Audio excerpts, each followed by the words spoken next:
It's time for Q&A in the Kitchen, Podcast Edition, Episode 8, How to Pick an Artist in Studio. Brought to you in part by Skin Kitchen Tattoo, the Axiom Body Piercing Studio, and Death Before Decaf. It's a show where tattoo artists and body piercers and those in the body art industry sit down and answer one question to the point where they beat it to death. So let's join the conversation now between Jack, Wesley, and DaVo. How do you, what should you look for when you go into a studio when you're picking, and what you should look for when you're picking an artist to tattoo you or pierce you?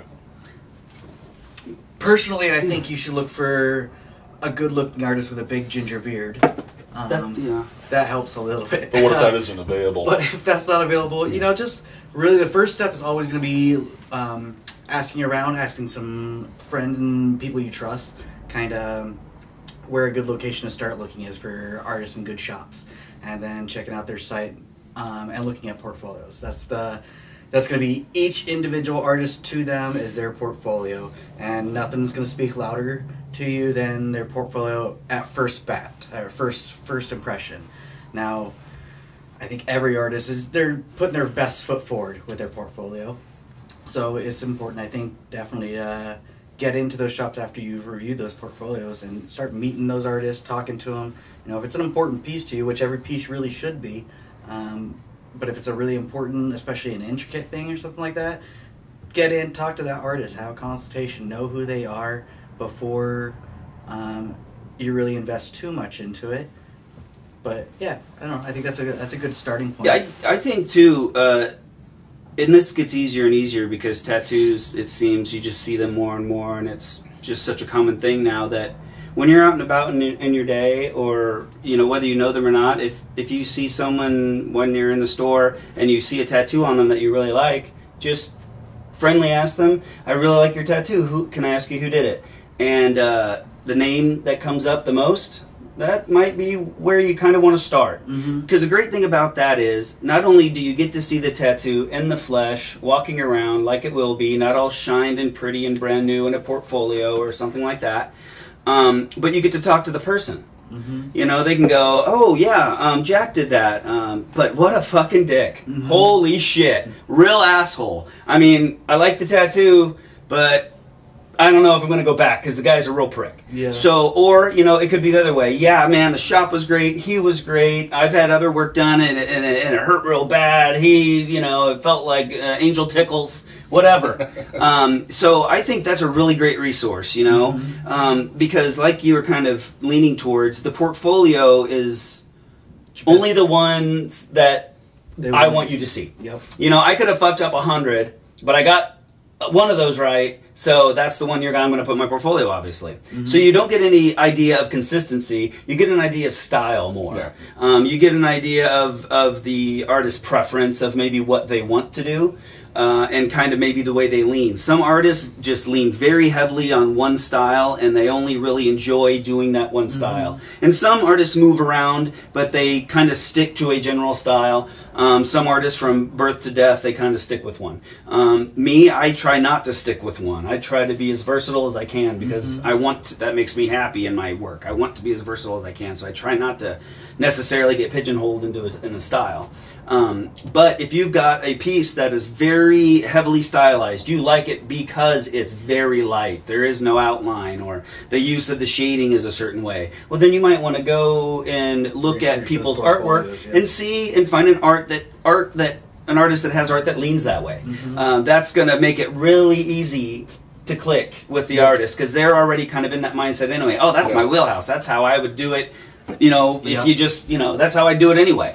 And that can be really beneficial because a lot of people go in and just assume, you know, that, "Oh, you know, this is what I want," and you know, they're going to do it just like that. Yeah. While the artist is assuming, "Oh, well, they obviously know my style isn't like this, so they would want me to change it," or something like that. And that's when I think clients come in and they get upset and they're like, "Yeah, the lines are so thick," or, you know, "the lines are so thin," or, you know, they're not real happy because they didn't have that communication with the artist, because there is so many different ways to do it.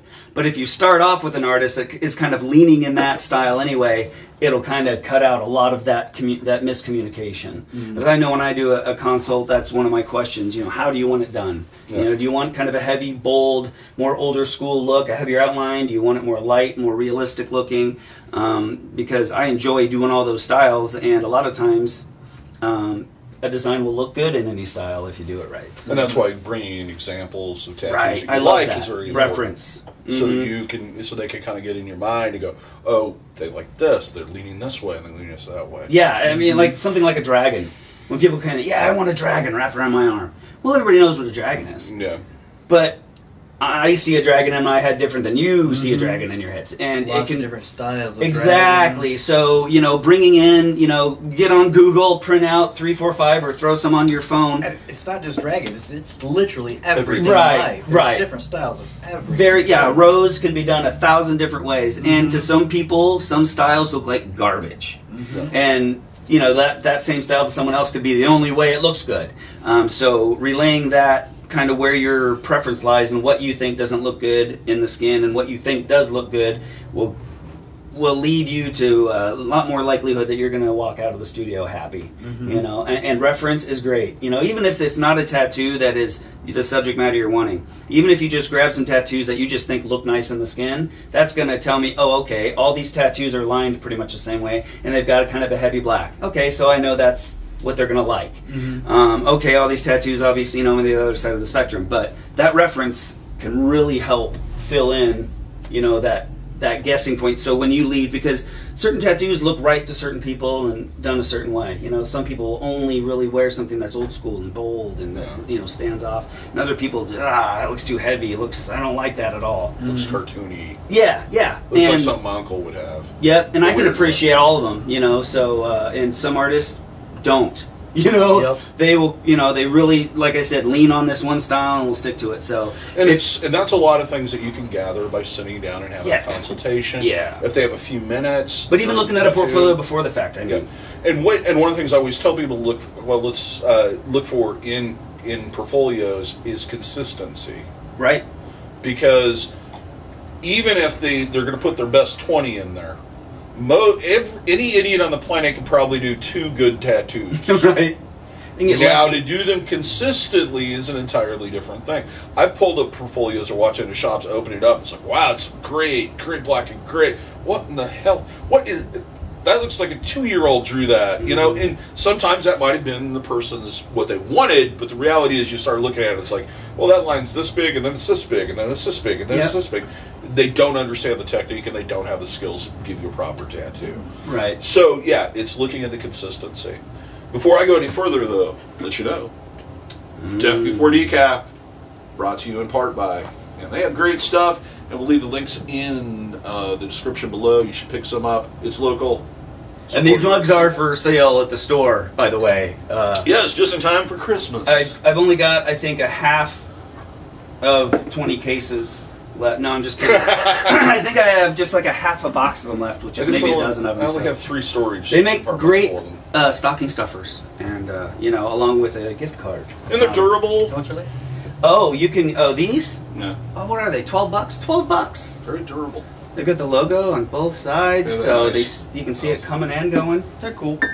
They're Nice cool. ting. They're Westley approved. See, seal of approval. That matters. Yeah. All right. What were we talking about? Oh, studio. Yeah. First thing now that I've talked about it, I have to have a Yeah, you need to catch up because I don't even know if I'm touching the couch anymore. Woo! Okay.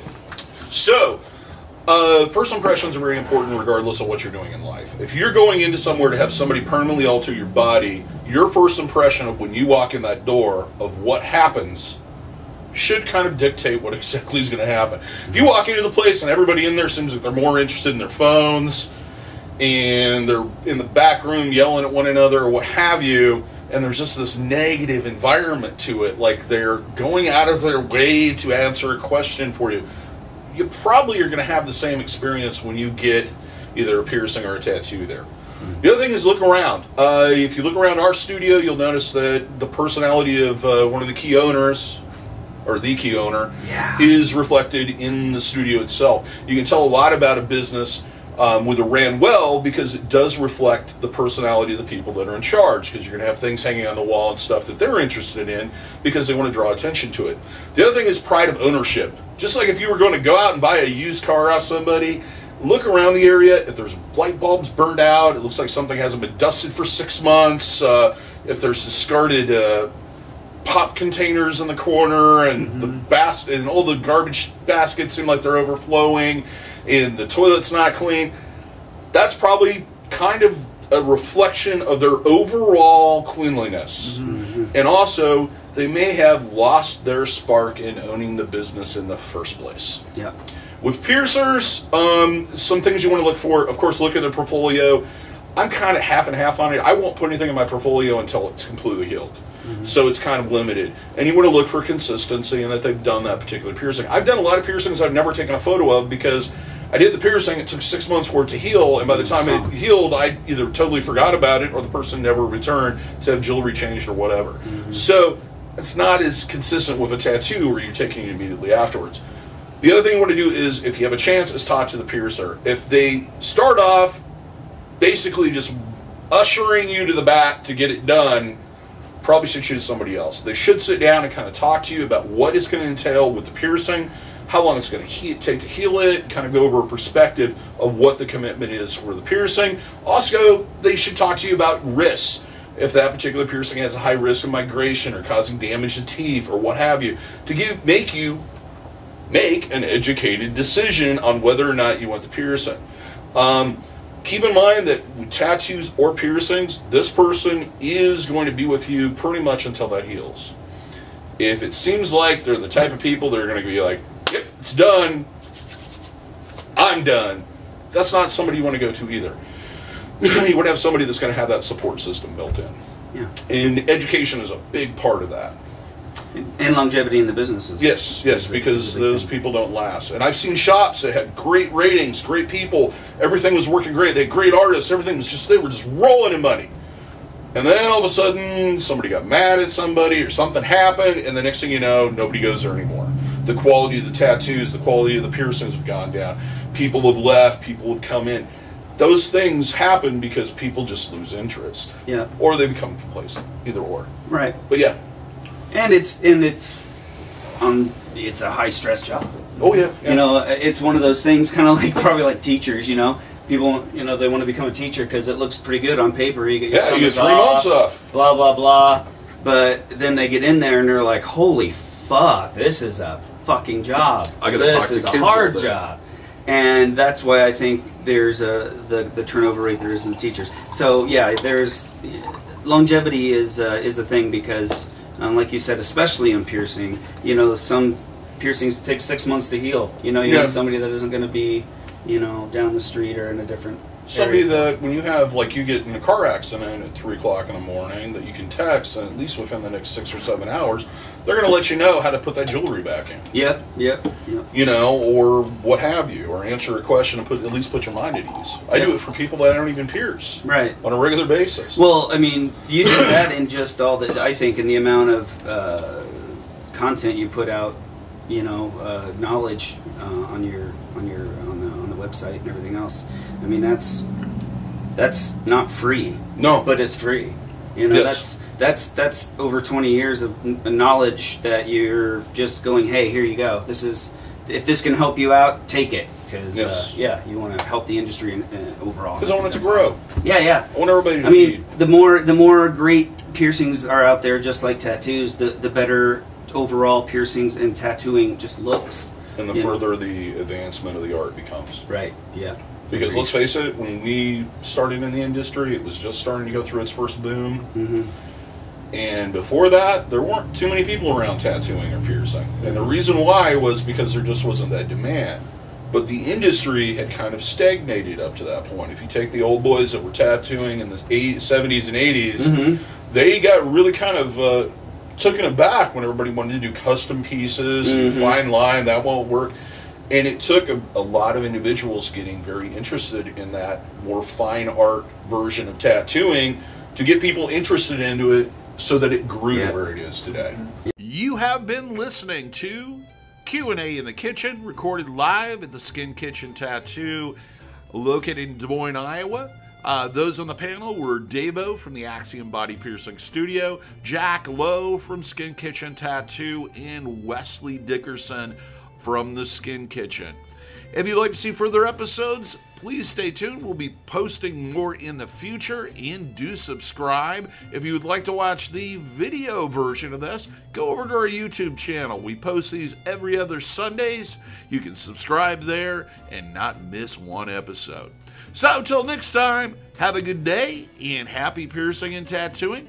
And if you're in the Des Moines area, we all hope to see you for your tattooing and piercing needs in the future.